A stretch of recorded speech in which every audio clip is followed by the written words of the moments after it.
Bom, Eclesiastes capítulo 11, nós fizemos essa leitura comunitária nessa semana, e nós vamos meditar nesse capítulo 11, um capítulo profundo, bonito, inesgotável, né? A gente nunca consegue esgotar totalmente o que a palavra de Deus quer nos ensinar, mas nós vamos meditar nos primeiros 8 versículos desse livro tão incrível que lemos nessa semana. Concluímos a leitura dele, iniciamos Cantares, e essa semana, como a Viviane ministrou pela manhã, vamos começar a meditar no livro de Isaías. Os que encontraram o texto, digam amém. Muito bem. Então vamos fazer a leitura desses 8 versos.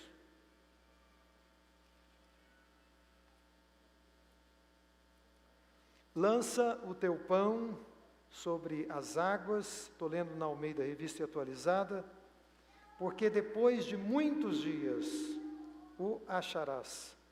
Reparte com 7 e ainda com 8. Porque não sabes que mal sobrevirá à terra. Estando as nuvens cheias, derramam um aguaceiro sobre a terra, caindo a árvore para o sul ou para o norte, no lugar em que cair, aí ficará. Quem somente observa o vento, nunca semeará, e o que olha para as nuvens, nunca cegará. Assim como tu não sabes qual o caminho do vento, nem como se formam os ossos no ventre da mulher grávida, assim também não sabes as obras de Deus, que faz todas as coisas. Versículo 6. Semeia pela manhã a tua semente, e à tarde não repouses a mão, porque não sabes qual prosperará, se esta, se aquela, ou se ambas igualmente serão boas. Doce é a luz e agradável aos olhos ver o sol. Ainda que o homem viva muitos anos, regozije-se em todos eles, contudo, deve lembrar-se que há dias de trevas, porque serão muitos. Tudo quanto sucede é vaidade. Vamos orar mais uma vez, irmãos. Curvem as suas cabeças. Pai Celestial, obrigado pela Tua palavra que vem a nós nessa noite. Te agradecemos pelo Teu cuidado e também pela Tua fidelidade para conosco. Obrigado porque o Senhor tem falado ao Teu povo ao longo dos séculos e nas gerações, através da Tua palavra. Que nós possamos compreendê-la com clareza nessa noite, e todas as dificuldades com as quais estamos convivendo, lutas com as quais estamos enfrentando, muitas vezes por não compreendermos os Teus desígnios, que o Senhor possa vir ao nosso encontro nessa noite e nos esclarecer e nos dar a compreensão da Tua vontade perfeita.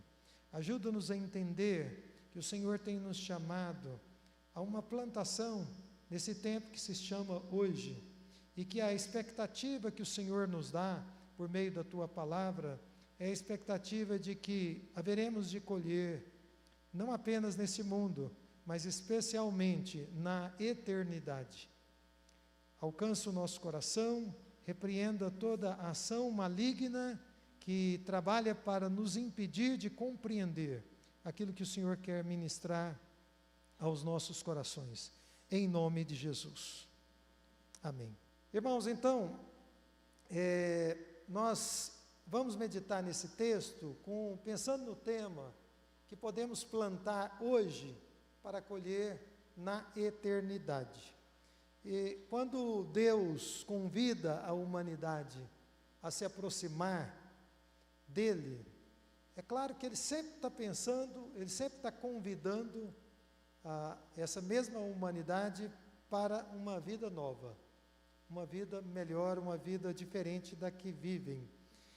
E é claro que esse convite, ele passa pelo arrependimento dos nossos pecados, pela justificação e também pelo processo contínuo de santificação em Cristo Jesus.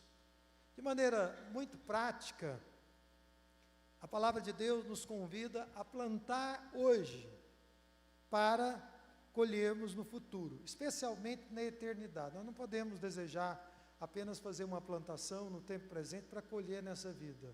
Muito do que nós semeamos em Cristo Jesus, nós não vamos colher por aqui. Nós vamos colher na eternidade.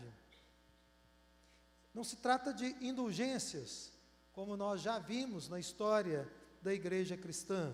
Não se trata de nós fazermos a tentativa vã de comprarmos a nossa salvação, mas se trata de nos conectarmos, ou de conectarmos aquilo que nós somos em Cristo Jesus com o propósito eterno que Ele pré-estabeleceu para nós. É só isso. Conectar aquilo que nós somos na nossa identidade com aquilo que Ele desenhou, com aquilo que Ele planejou para nós ao longo das nossas vidas. É por isso que o Salomão, ele vai descortinar diante dos nossos olhos alguns pontos aqui muito interessantes. Em primeiro lugar, nessa passagem, uma passagem de difícil interpretação, ele vai nos falar acerca da bênção que é o compartilhar. Da bênção que é compartilharmos daquilo que nós temos com outras pessoas. Em segundo lugar, ele também vai nos mostrar aqui que o mundo gira, que as coisas acontecem o tempo todo, e as coisas que estão acontecendo nesse mundo são dignas de nota e são dignas da nossa observação. Mas, não obstante as coisas estejam acontecendo ao nosso redor, isso jamais deve nos desobrigar das nossas responsabilidades. As coisas estão acontecendo no mundo, nós precisamos prestar atenção nisso. Mas nós também devemos estar atentos ao nosso papel, aquele papel que Deus conferiu a cada um de nós. Isso significa romper com a estagnação, com a passividade e romper também com a ignorância. E também um outro aspecto que o Salomão vai mencionar aqui nesse texto, é que é fundamental que nós reconheçamos a realidade ou o contexto das trevas em que nós vivemos no mundo de hoje. E reconhecer essa realidade para quê? Para valorizar a luz que emana da pessoa de Jesus. Amém? Então, primeiro ponto, não é? Para que possamos plantar hoje e colher no futuro. O primeiro aspecto importante é a disposição de compartilharmos. Esse é o ponto que eu gostaria que vocês guardassem. Em Eclesiastes capítulo 9, versículo 11, aqui que é nosso contexto, nós vimos que uma das coisas mais frustrantes que pode haver nessa vida, e o Salomão fez essa anotação, é o ser humano elaborar um plano, elaborar um projeto e depois ver esse mesmo plano, esse mesmo projeto frustrado, naufragar e por água abaixo. E esta é a noção que as Escrituras nos dão acerca de muito que nós vivemos aqui ao longo da nossa caminhada e da nossa jornada. Nós estamos constantemente elaborando planos, mas nem sempre esses planos, esses projetos, eles vão vingar. Agora, apesar de nós constatarmos isso, de nós vivenciarmos isso não deve nos paralisar. Isso não deve de forma nenhuma nos bloquear. Porque de fato, em tudo que nós fizemos, há riscos.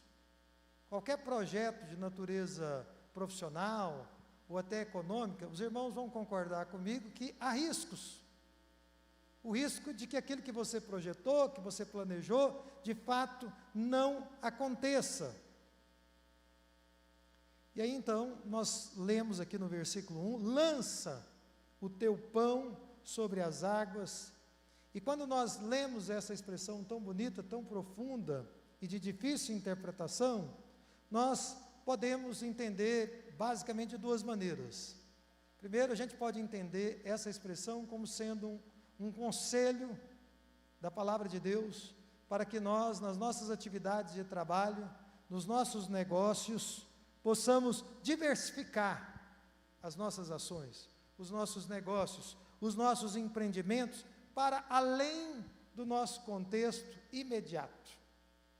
Então Salomão pode estar dizendo, não é? Olha, não invista apenas em uma coisa só, invista em várias.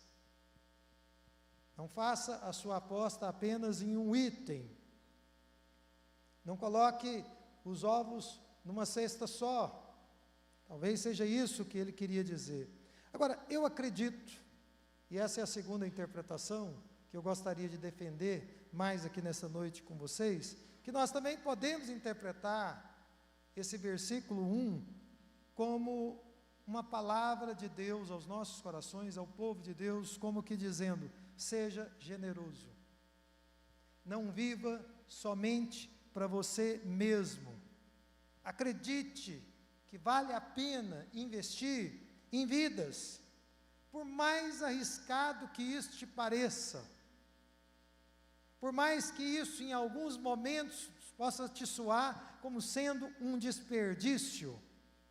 A palavra de Deus está nos dizendo que esse é um excelente investimento de nossa parte. Será que nós estamos guardando para nós todo o pão que Deus nos tem dado? Porque eu sei que Deus tem abençoado todos vocês que aqui estão de várias maneiras. Queridos, nessa noite, a partir desse texto, nós precisamos entender que doar, compartilhar com quem quer que seja, é e será sempre um ato de fé da nossa parte. É algo que exige de nós uma confiança em Deus, uma confiança de que o Deus que nos deu vai continuar a suprir as nossas necessidades. Ele vai continuar a nos abençoar, porque Ele nos abençoou uma vez, vai nos abençoar novamente. Vocês estão sentindo uma microfonia? Ou sou só eu? Está tendo a microfonia, né? Vamos tentar corrigir, ver se a gente consegue melhorar o som. Eu me lembrei, quando estava preparando essa mensagem, das palavras de Jesus, né, que foram registradas no livro de Atos, através do próprio apóstolo Paulo. Jesus disse: mais bem-aventurado é dar do que receber. Engraçado que isso só está registrado aqui em Atos. Os 4 evangelhos não fizeram esse tipo de registro. Então, irmãos, a Bíblia nos ordena: lança o teu pão, porque depois de muitos dias o acharás.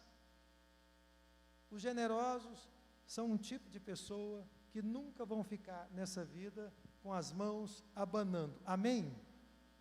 Sempre vai haver provisão para eles. Deus vai estar sempre cuidando das pessoas que são generosos.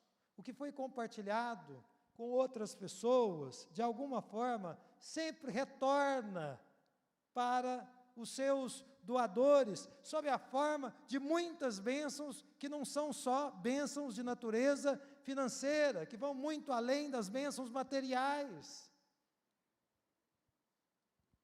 Essa questão, ela é tão importante para Deus, que está claro aqui a ênfase na generosidade. Veja na sua Bíblia: reparte com 7 e ainda com 8, não é? Quantas pessoas nós podemos abençoar com aquilo que está nas nossas mãos? Com aquilo que Deus colocou nas nossas mãos. Eu acredito que quando nós cuidamos de outros, isso pode agradar a Deus imensamente.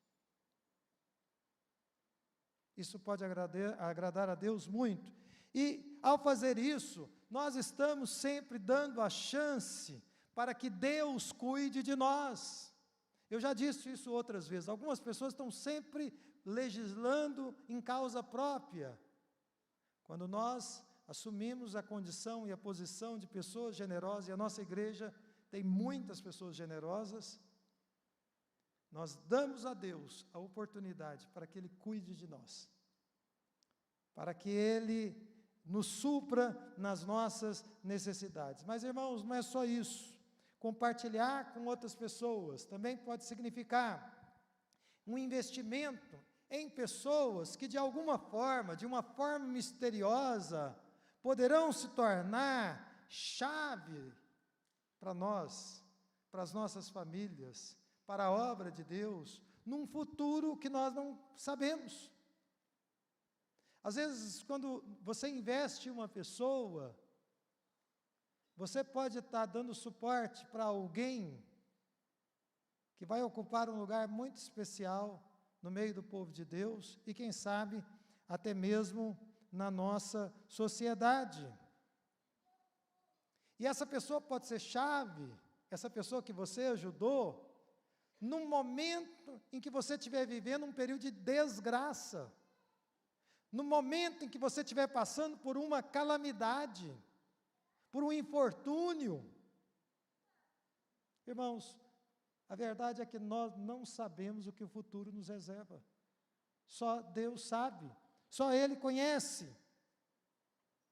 E fica subentendido aqui nesse texto que, nos dias difíceis do futuro, os generosos vão poder contar com muitos amigos, com muitas pessoas, mas infelizmente, os egoístas, os avarentos, aqueles que cuidaram apenas do seu próprio quintal, lamentavelmente essas pessoas vão se encontrar sozinhas. Elas não vão poder contar com ninguém para assisti-las, nem para ajudá-las. Irmãos, ninguém sabe quando nós vamos precisar de alguém para nos ajudar. Ninguém sabe exatamente esse momento. Portanto, é ordem de Deus que nós sejamos generosos. É ordem de Deus que nós compartilhemos. É ordem de Deus que nós lancemos o nosso pão sobre as águas, para que em um determinado momento ele possa voltar para nós. Eu espero que todos nós tenhamos muita consciência disso hoje. Eu espero que nós aqui não estejamos deixando a vida passar, o tempo passar e tocar a nossa vida egoisticamente, cuidando apenas dos nossos próprios interesses. Porque isso pode resultar em uma grande calamidade. Mas, se nós quisermos plantar hoje para colher na eternidade, nós também devemos, diz Salomão, cheio do Espírito Santo, cumprir a nossa vocação. Veja aí a partir do versículo 3. O Salomão, ele vai fazer uma descrição muito bonita até, dos ciclos recorrentes na natureza, não é mesmo? As nuvens cheias de água. Por falar nisso, eu quero dizer que nós oramos por Ribeirão Preto, e antes de sair aqui para o lançamento do livro da Viviane e da Mariana, eu vi no jornal, na televisão, estava chovendo em Ribeirão Preto. Chovendo em Ribeirão Preto, um lugar que foi assolado, casas dentro de condomínios foram queimadas, mas Deus virou o tempo, e Ele fez. Quem conhece Ribeirão Preto, como eu conheço, sabe que ali é muito quente, né? É bastante quente, e Deus mandou chuva, e Deus atenuou. Então, as nuvens cheias e carregadas de água, elas se derramam sobre a terra, e dependendo da intensidade da chuva, a gente acompanha o raciocínio do Salomão, ventos muito fortes sobrevêm, e árvores, às vezes frondosas, são derrubadas, como eventualmente a gente vê isso acontecendo aqui em Goiânia também, não é mesmo? No período de chuva a gente encontra aí muitas árvores caídas por causa da força dos ventos e da chuva. E há muitos outros fenômenos naturais que estão acontecendo o tempo todo no mundo, mas o Espírito Santo de Deus levou Salomão a fazer esse pequeno registro em específico para a nossa edificação. E nós devemos lembrar que os ciclos da natureza, eles foram instituídos por Deus. Então, no período de seca aqui no Centro-Oeste, nós não devemos murmurar, devemos dar graças a Deus. Quando a chuva cai, e eu sempre sorrio quando a chuva cai, levantar as mãos e dar graças a Deus. O calor está intenso, devemos dar graças a Deus. Esfriou muito, dar graças a Deus. Devemos dar graças a Deus em todo o tempo, indistintamente, porque foi Deus quem estabeleceu os ciclos da natureza no nosso planeta. Mas é claro que a natureza, como nós estamos vendo hoje, ela funciona de um modo diferente, como Deus desenhou na criação. E os irmãos sabem, e talvez os amigos tenham uma ideia de que isso acontece assim por causa da influência do pecado no mundo. Os cientistas estão tentando entender por que as coisas não estão funcionando bem, e muitos dizem que é por causa da poluição, mas sem dúvida nenhuma que a raiz do desequilíbrio na natureza, não apenas no planeta, mas em todo o universo, decorre do pecado que entrou não apenas no planeta Terra, mas em todo o universo. E nós, na semelhança do salmista, podemos olhar para esses eventos bonitos da natureza, não é? E replicar, como nós lemos no Salmo, capítulo 8, versículo 3, quando contemplo os teus céus, obra dos teus dedos, a lua e as estrelas que ali firmaram. Você vê que o salmista estava contemplando, estava admirando a natureza e tudo aquilo que Deus fez. Nós devemos também contemplar e glorificar a Deus, e bendizer a Deus por tudo que Ele fez, das coisas pequenas às grandes. O que nós devemos evitar, e é precisamente isso que esse texto de Eclesiastes quer nos mostrar, é aquele devaneio mental, exagerado, exacerbado. Sabe aquela pessoa que fica parada, olhando, né? E aí as obrigações dele vão ficando de lado, as tarefas vão se acumulando, e ele está ali contemplando a natureza, não é? Desfrutando de alguma coisa, ou então perdendo literalmente o seu tempo com séries inúteis dos streamings. Esse tipo de devaneio mental é o que nós podemos e devemos evitar. Nós devemos evitar permanecer numa posição apenas contemplativa do mundo, e assim ignorar as nossas obrigações, e assim ignorar também as nossas responsabilidades e o propósito específico de Deus com as nossas vidas. Nós não podemos ignorar isso, irmãos. Nós precisamos levar isso muito, muito a sério. Com isso eu quero dizer a vocês o seguinte: em primeiro lugar, a natureza é bela? Sim, é digna de admiração e de contemplação. E há ao nosso redor pessoas incríveis. Tem gente interessantíssima no mundo, que é digna também da nossa admiração. E eu quero dar um destaque aqui, porque eu acho que as pessoas mais interessantes do mundo são os servos de Deus. Os seres humanos mais extraordinários que vivem no planeta Terra são aqueles que entregaram a sua vida a Jesus e que vivem nessa terra como novas criaturas, não há dúvida nenhuma. São pessoas extraordinárias. Apesar de tudo isso, nós devemos levar em conta o que Deus espera de cada um de nós. E quando eu digo isso, a minha pergunta é: você está cumprindo o chamado que Deus estabeleceu para você? E aqui, quando eu falo de chamado, eu não estou pensando só em chamado pastoral, porque quando falo em chamado, as pessoas já pensam: não, será que eu sou chamado para ser pastor? Será que eu sou chamado para ser missionário? Não!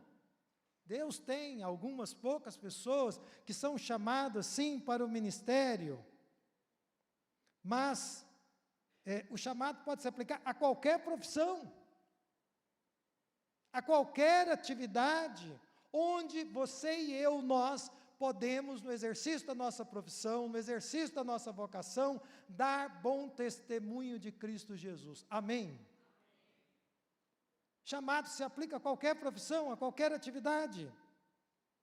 Então, a lição para nós é, irmãos, cuidado, para você não passar a vida apenas observando, diz Salomão, o vento. Para você não passar a vida apenas observando as nuvens. Está aí uma coisa que eu gostava de fazer quando era criança, né? Ficava olhando para as nuvens, imaginando o formato das nuvens. Né? Ah, aquela ali é um urso, né? Aquela ali é um cachorro, né? É alguma coisa. Eu gastava muito tempo com isso. Na infância, tudo bem. Mas esse não é o caso. A nossa vida é valiosa demais para nos determos por muito tempo em apenas um ponto da criação de Deus. Cuidado para você não deixar a sua vida passar e você ficar sem usar as sementes que Deus te deu, porque todos vocês aqui receberam dons e dádivas, e habilidades e recursos, que a gente metaforicamente, baseado na palavra de Deus, chama de sementes. Cuidado para você não passar uma vida inteira e ficar segurando essas sementes que deveriam ser lançadas, que deveriam ser usadas.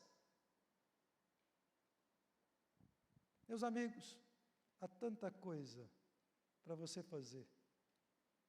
Há tanta coisa que Deus espera que você faça, que nós façamos para a glória dEle. Há tantas palavras que nós precisamos dizer, que nós precisamos declarar. Tem momento na vida que são momentos de recolhimento, você fica em silêncio. Mas existem muitos outros momentos que é da vontade de Deus, que você abra a sua boca para falar do que Deus tem feito por você, do que Deus tem feito na sua vida. Agora, a gente também pode entender aqui que ficar olhando para as nuvens, como o texto nos diz, não é? Pode significar também viver uma vida preocupados apenas com aquilo que está, não é? Ali, não é? Fora do nosso domínio, com o qual nós não temos responsabilidade nenhuma. A nuvem está lá em cima, eu não tenho nada a ver com ela, eu estou aqui tocando a minha vida. Quando existem necessidades reais no nosso entorno, por exemplo, na nossa família, por exemplo, no nosso local de trabalho, por exemplo, dentro da obra de Deus na igreja, onde nós congregamos juntos, onde prestamos culto a Deus juntos.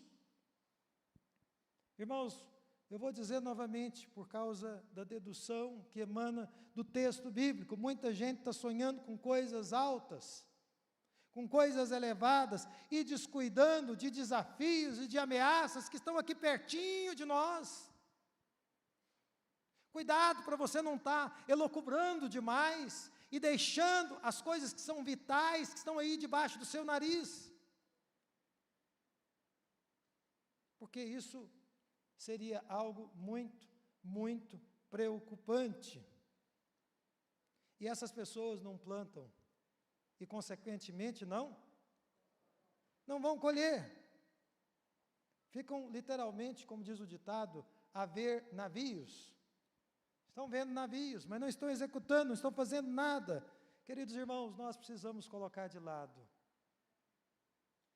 a nossa ociosidade. E precisamos colocar de lado também a ignorância. E aqui eu gostaria de dizer que a Bíblia declara que é uma grande bênção quando nós reconhecemos a nossa ignorância em muitos setores da vida. Isso faz muito bem. É um bom começo, você reconhecer que você não sabe. Porque os orgulhosos são um tipo de pessoa que pensam, eu estou dizendo pensam de propósito, que sabem de tudo. E eles sabem? Não. As pessoas mais esclarecidas desse mundo que eu tive a oportunidade de conhecer, eram pessoas muito humildes, que estavam confessando publicamente a sua ignorância de muitas coisas. Nós também precisamos reconhecer o quão ignorante nós somos em muitos aspectos, em muitas matérias. Os orgulhosos são pessoas que acreditam que está tudo debaixo do seu controle. Eles pensam assim, que se alguma coisa vai mal, a falha é de quem? Do outro. Nunca é deles. Sempre tem alguém errando, mas não são eles que estão errando. Agora, irmãos, quando uma pessoa se humilha diante de Deus para admitir a sua inconsistência, para admitir a sua ignorância, vocês sabem o que acontece? A luz brilha. No momento em que há uma admissão humilde diante de Deus e diante das pessoas que estão conosco, nesse momento a luz brilha. E o Salomão, cheio do Espírito Santo, ele nos diz isso claramente. Ele denuncia aqui tanto a inércia quanto a ignorância. Olha aí no versículo 5 do nosso texto, eu vou ler aqui na NVI, nós lemos: assim como você não conhece o caminho do vento, nem como o corpo é formado no ventre de uma mulher, também não pode compreender as obras de Deus, o Criador de todas as coisas. Se você for olhar lá no original, você lê assim: assim como não sabes como a vida, ou como o espírito, entra no corpo que está sendo formado. Você vê que o contraste aqui na passagem é entre a nossa ignorância, muitas vezes total ou parcial, e o conhecimento pleno de Deus. Tem muitas coisas que nós não sabemos nada. Existem outras coisas que nós sabemos apenas em parte, mas Deus a quem nós servimos, diante do qual nós estamos hoje, Ele sabe de todas as coisas. Nada escapa ao conhecimento dEle. Há sempre muitas coisas em nós mesmos e ao nosso redor, das quais nós temos pouca informação, pouco conhecimento. Tanto o vento, quanto o Espírito, soprado por Deus, no corpo humano, na vida humana, agem muito além do nosso entendimento, agem muito além da nossa compreensão e também agem muito além do nosso controle. Nós não temos controle sobre essas coisas. Apesar disso, tanto o vento quanto o Espírito são realidades inegáveis, não é verdade? Nós sabemos disso, nós sentimos o vento, nós sentimos a presença de Deus, nós sentimos a presença do Espírito Santo. Agora, ele vai nos dizer aqui, irmãos, algo surpreendente.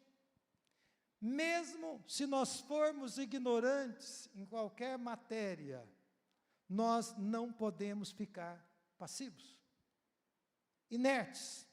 A inércia precisa ser combatida a todo custo. Olha aí na sua Bíblia, ele diz: semeia pela manhã a tua semente e à tarde não repouses a mão, ou seja, não deixe as suas mãos ficarem à toa, porque não sabes qual prosperará, se esta, se aquela, ou se ambas igualmente serão boas. Meus amigos, nós precisamos estar abertos ao trabalho. Nós precisamos pedir a Deus a graça de amarmos o trabalho, a obra das nossas mãos. Nós precisamos estar abertos, voltando para aquela interpretação primeira do versículo 1, a investimentos diversos, não apenas a um só, não apenas fazer investimentos de natureza financeira, como nós estamos meditando aqui nesta noite, mas nós precisamos estar abertos a fazer investimentos no reino de Deus. E investimento no reino de Deus pode ser financeiro, sim, mas ele é especialmente investimento de vida, de entrega pessoal nossa, de uma entrega que nós fazemos a Deus. Nós devemos investir em vidas humanas. Aqui em nossa igreja, como os irmãos ouviram e viram no aviso que o presbítero São Alberto deu, nós temos o curso de formação cristã. Esse curso, além de ser um curso que tem o objetivo de instruir os membros de nossa igreja na palavra de Deus, ele também tem o objetivo de formar pessoas para que essas pessoas atuem aqui na igreja, cooperem conosco no tempo presente e também no tempo futuro. E nós estamos com muito empenho com esse trabalho, e estamos lançando todas as sementes que Deus tem nos dado, porque nós não sabemos qual vai vingar, se esta ou se aquela. Então é por isso que hoje a nossa turma do CFC Essenciais é uma turma muito grande. Nosso desejo é que todas as sementes vinguem, e que Deus levante um exército de irmãos e irmãs que vão servir a Deus na sua obra, e que vão dizer para Deus: Senhor, eis-me aqui, eu quero ser um instrumento nas tuas mãos. Eu quero ser uma pessoa com quem o Senhor pode contar. Portanto, irmãos, não espere você compreender todas as coisas que estão acontecendo ao seu redor para você agir. Use o conhecimento que Deus te deu hoje. Use as condições que você recebeu hoje e se proponha e se disponha a servir a Deus e a buscar fazer aquilo que é a vontade dEle. Amém? O último ponto que eu gostaria de destacar com vocês é a necessidade de nós valorizarmos a luz. Veja aí os versos 7 e 8 na sua Bíblia. Diz o texto que ver a luz é algo agradável, não é verdade? É muito agradável, especialmente se alguém aqui já sofreu com as trevas, na escuridão. Se alguém aqui já visitou, já viveu em um país de clima temperado, especialmente no hemisfério norte, os irmãos devem se lembrar como o verão e a primavera são amados. Como aquelas pessoas, literalmente ficam vermelhas no verão, e como eles não querem perder nem um minuto do sol, enquanto nós aqui estamos fugindo do sol, eu sempre digo, todo o sol que eu podia tomar eu já tomei, ao longo da minha vida, mas lá não, lá o verão chegou, todo mundo tem que ir para a rua, tem que correr, tirar a camisa, se expor ao sol, porque na maioria das vezes eles têm 8 meses, às vezes 9, de inverno, com pouco sol, com pouco calor e com muito frio. Queridos irmãos, nós desfrutamos da luz quando nós levamos em consideração as trevas de onde nós fomos tirados.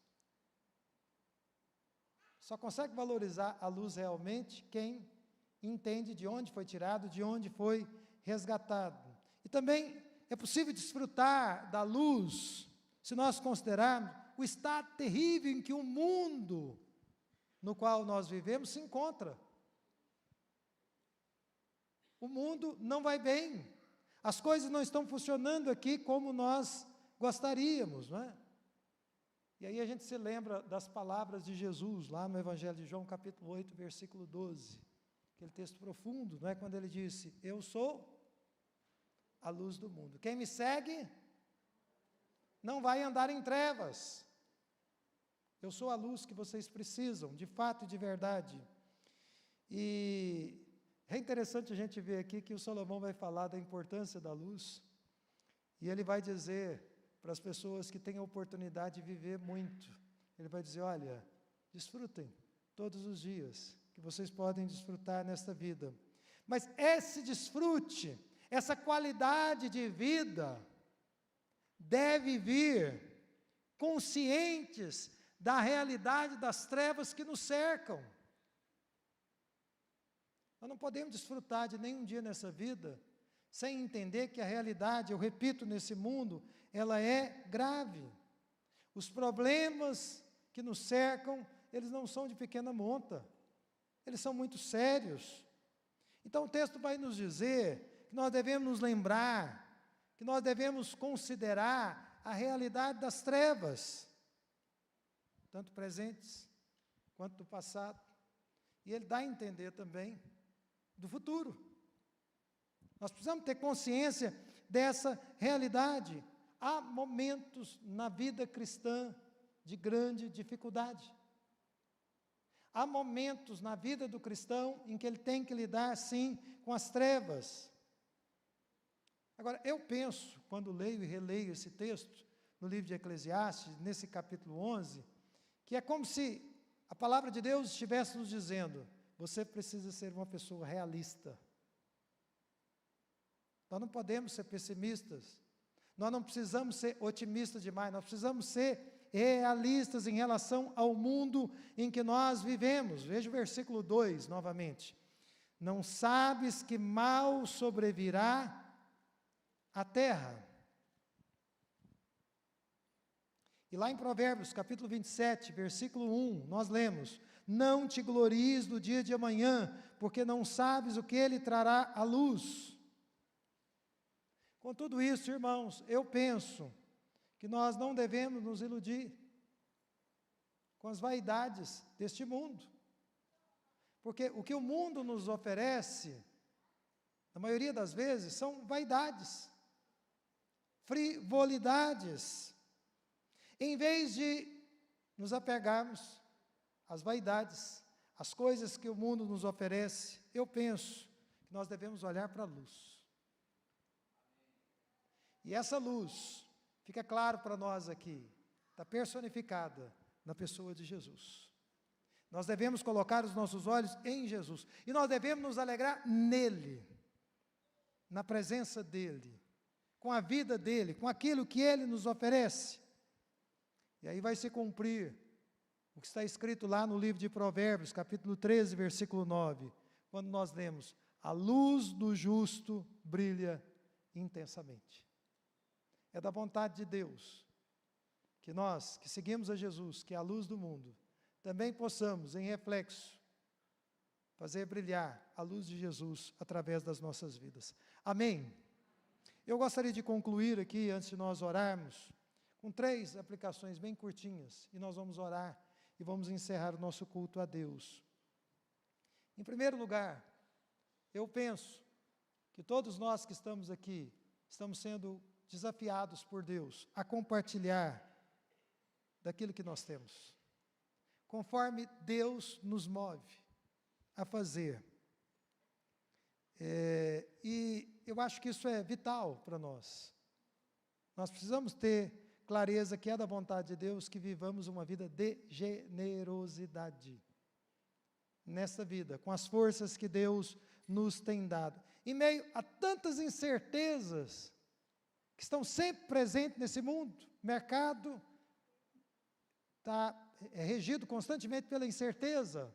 A nossa saúde também, muitas vezes, é oscilante. Num dado momento nós estamos bem, no outro nós não estamos bem. Os relacionamentos, às vezes, estão funcionando muito bem, mas, de repente, existe um distanciamento de algumas pessoas. Essas incertezas são uma realidade enquanto nós estivermos aqui neste mundo. Enquanto isso, Deus nos chama a sermos generosos. Amém? Em segundo lugar, observe as maravilhas que Deus fez nesse mundo. Quando você viajar, quando você for para o campo, ou quando você estiver olhando a janela da sua casa, do seu apartamento, e você vê uma beleza natural, um pássaro, uma planta, uma árvore, observe, mas nunca perca de vista o seu chamado, a sua vocação. Se Deus te deu um conjunto de dons, se Deus te vocacionou de alguma forma, lembre-se que isso é importante diante dEle. E um dia Ele vai pedir contas a você, dessa vocação, dessas habilidades, destes dons que Ele emprestou a você. E em terceiro e último lugar, fuja, sempre que possível, da ociosidade. Trate a sua ignorância com o conhecimento de Cristo Jesus, que é a luz do mundo.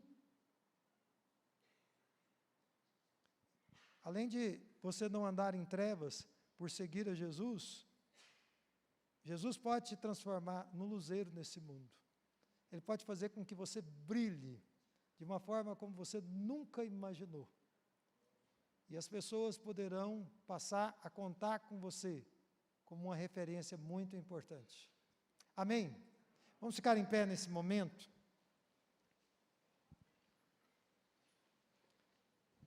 Curve a sua cabeça.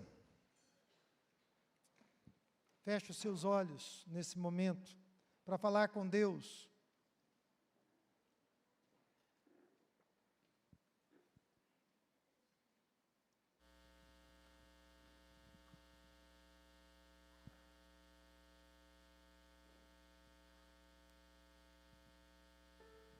Nesse momento, o chamamento que Deus nos faz é um chamamento para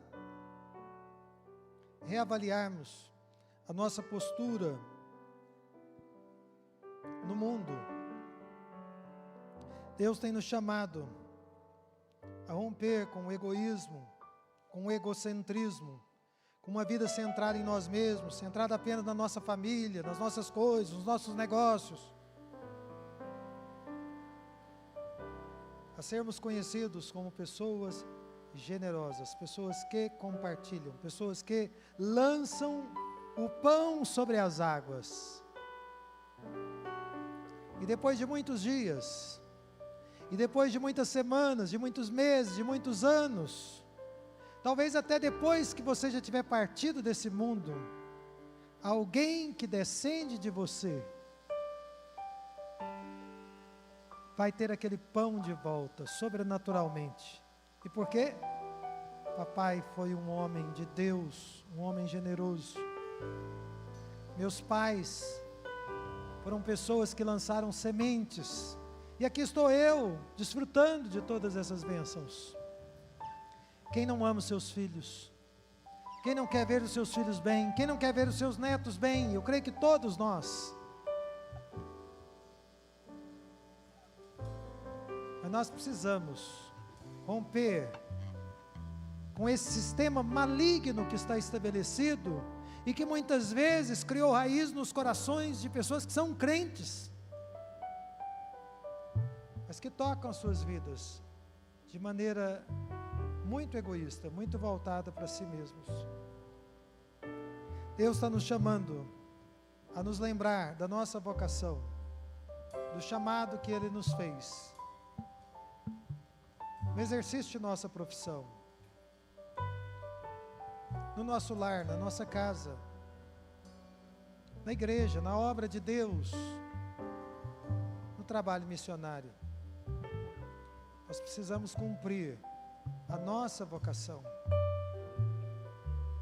E por último, Ele nos chama a andar na luz, como Ele na luz está, para termos comunhão uns com os outros e com seu Filho Jesus. Ele nos chama a desfrutar da luz, a amar a luz, a repudiar qualquer afeto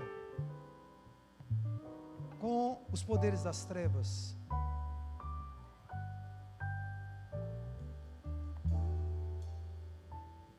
Fale com Deus nesse momento.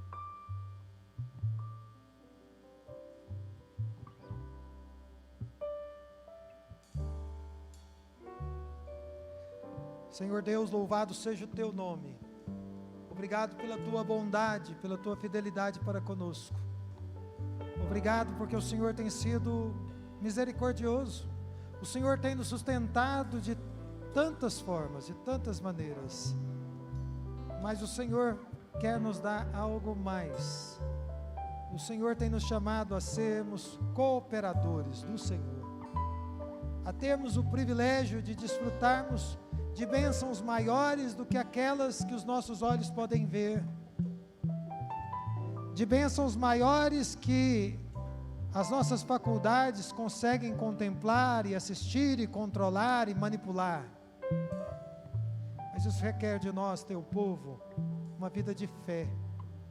Ajuda-nos, meu Deus, a vivermos esta vida de fé, como nós lemos na tua palavra, no nome de Jesus, para que possamos contemplar a tua luz, e essa luz brilhe mais e mais, até chegar a ser dia perfeito, e nós também possamos ser luzes neste mundo tenebroso, de forma que o teu nome em nós seja glorificado.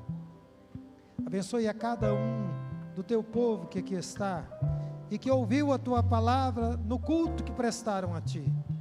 Que a tua palavra continue ministrando aos seus corações, que ela continue repercutindo em suas vidas, que esta semana seja uma semana de grandes bênçãos, de grandes vitórias, e de uma séria consideração daquilo que o Senhor requer e requereu de cada um de nós. Leva-nos em paz para as nossas casas, e nos abençoa, em nome de Jesus. Queridos irmãos, que a graça do Senhor Jesus Cristo, que o amor de Deus o Pai, que a comunhão e as consolações do Espírito Santo de Deus, sejam com você, irmão, com você, irmã, e com todo o povo de Deus, espalhados por toda a face da terra. E todo o povo de Deus diga amém. Vamos encerrar.